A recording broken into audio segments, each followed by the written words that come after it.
Kazakhstan will launch a new satellite in 2023. The satellite will replace KazSat-2, the technical operation term of which will expire in 2023. According to preliminary calculations, construction of the new satellite will start in 2019 and cost 60 billion tenge. However, according to experts, the cost can be decreased through increased local content. The telecommunications satellite KazSat-3, which was launched to develop the national space communication and broadcasting system, will finish working in the orbit by 2029 and will be replaced by a new model.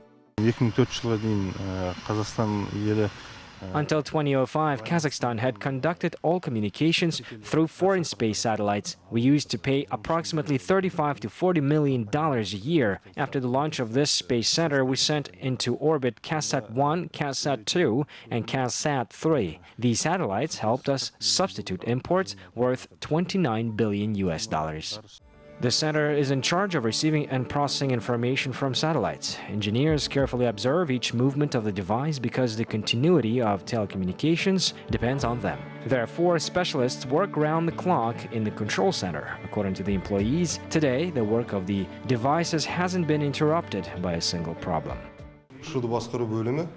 The flight control department monitors the movement of KazSat-2 and KazSat-3. Secondly, we get information from these two satellites in two shifts, which are approximately 8,000 different parameters that are constantly analyzed.